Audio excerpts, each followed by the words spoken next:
অসমবাসী ৰাইজ, আপোনালোকক জনাবলৈ পাই আমি সুখী হৈছোঁ যে গোলাঘাট জিলা অন্তৰ্গত মেৰাপানী তৰাণীৰ কলাজানবাসী বিগত বৰ্ষৰ দৰে এইবাৰো দ্বিতীয় বৰ্ষৰ দুটি কাৰ্যসূচীৰে বহাগী বিদায় অনুষ্ঠানটি আয়োজন কৰিবলৈ লৈছে। ইয়াতে আমি অফিচটি উদ্বোধন কৰিবলৈ আগবাঢ়ি আহিছোঁ। ইয়াত অফিচটি উদ্বোধন কৰিবৰ বাবে উদযাপন সমিতিৰ সম্পাদক প্ৰশান্ত গগৈক দুআষাৰ কৈ অনুষ্ঠানটো আগবঢ়াই নিবৰ বাবে আমি নিবেদন জনাইছোঁ।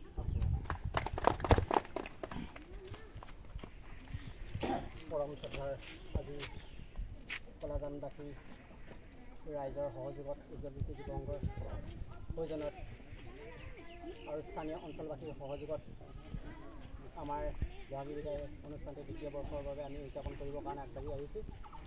সেয়ে জয়তে সকলো সমিতিৰ সদস্যক আজি এই শুভক্ষণত আমাৰ অস্থায়ী কাৰ্যালয়টো উদ্বোধনৰ সময়ত মই শুভেচ্ছা জ্ঞাপন কৰিছোঁ। আৰু সমূহ ৰাইজৰ অঞ্চলবাসী ৰাইজৰ লগতে স্থানীয় যুৱকসকল সকলোকে আমি সহায় সহযোগিতা আশা ৰাখিছোঁ। আৰু আমাৰ স্থানীয় অঞ্চলবাসী ৰাইজৰো আৰ্থিক শাৰীৰিকভাৱে সুবিধা পৰামৰ্শৰ সহায় সহযোগিতাৰ লগতে আমাৰ সকলো অঞ্চলৰ প্ৰতিযোগী আৰু অসমৰ বিভিন্ন প্ৰতিযোগী আমাৰ কলাজান এই বিহু বহাগী বিদায় অনুষ্ঠানত সহযোগ কৰিবৰ কাৰণে আমি আহ্বান জনাইছোঁ। আমাৰ 24-25 বহাগ আজি 8-9 মে'ত আমাৰ বহাগী বিদায় অনুষ্ঠানটি উদযাপন কৰা হ'ব।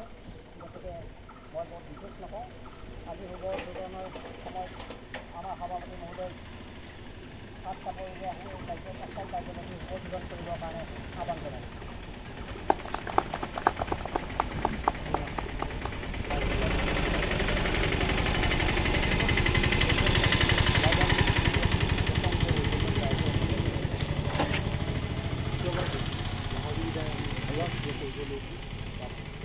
এই যাব লাগে ক'ত যাব?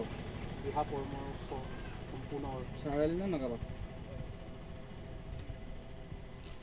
পানী খেতি নেকি?